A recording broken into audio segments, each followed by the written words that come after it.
African Penguins on Brink of Extinction, The Mercury Island Crisis by Satori News. The vanishing of African penguins from Mercury Island paints a grim picture of a species on the brink of extinction.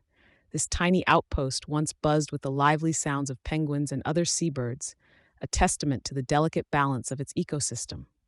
Today, the island stands quiet, devoid of the penguin population, affected by both human activity and natural predation alike. Mercury Island and its tale of drastic decline is symbolic of the wider peril African penguins across Namibia and South Africa are experiencing. Yves Chesselet, during his 8-year stay on the island in the 1990s, understood the stark reality these seabirds faced from the burgeoning seal population. He took bold and, to many, controversial steps to manage the seal population to protect the penguin colony. Seals are natural predators of penguins, and unchecked, can decimate nesting sites, leading to population crashes. Despite the effectiveness of Chesselet's intensive seal management strategy, which facilitated a short-lived flourishing of the penguin population, current conservation challenges are of a magnitude that could spell the end for these birds.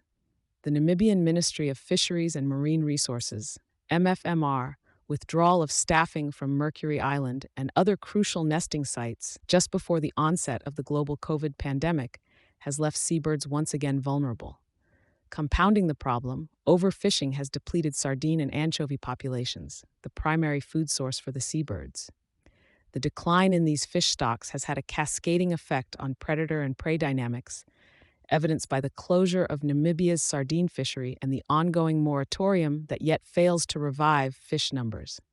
Dr. Jessica Kemper of NAMCOB and Dr. Dafda Cataludinia from Sankob point to the lethal combination of food scarcity and uncontrolled seal predations as the decisive factors pushing the seabirds to the brink. The grim reality is that what once appeared as relatively stable numbers of these seabirds were just the edge of a precipice from which recovery seems increasingly remote. This situation is not isolated to Mercury Island. Namibia's Icabo, Possession, and Halifax Islands, along with South Africa's Dyer Island, are also witnessing similar challenges. Wilfred Cheval at Dyer Island notes that constant vigilance and action against problematic seals are crucial to stabilizing seabird populations.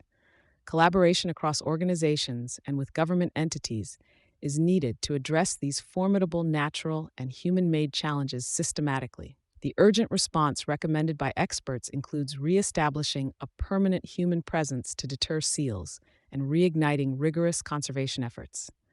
NAMCOB is ready to place rangers back on the islands, but bureaucratic barriers and crumbling infrastructure present significant hurdles. Time, however, is of the essence. Both BirdLife and Sankob warn that unless decisive conservation steps are taken, African penguins could completely vanish from the wild by 2035. As shifts towards declaring African penguins critically endangered are in the works, conservationists like Chesselet, now with Cape Nature, strive to protect what remains of these iconic seabirds. While the challenges are daunting, the collective will and action of conservationists, governments, and the international community can still forge a path to recovery. It's a complex struggle, balancing ecological integrity with human interest, but one that must be fought if African penguins and other seabirds are to remain more than a memory on the windswept coasts of southern Africa. Thank you for choosing Satori News.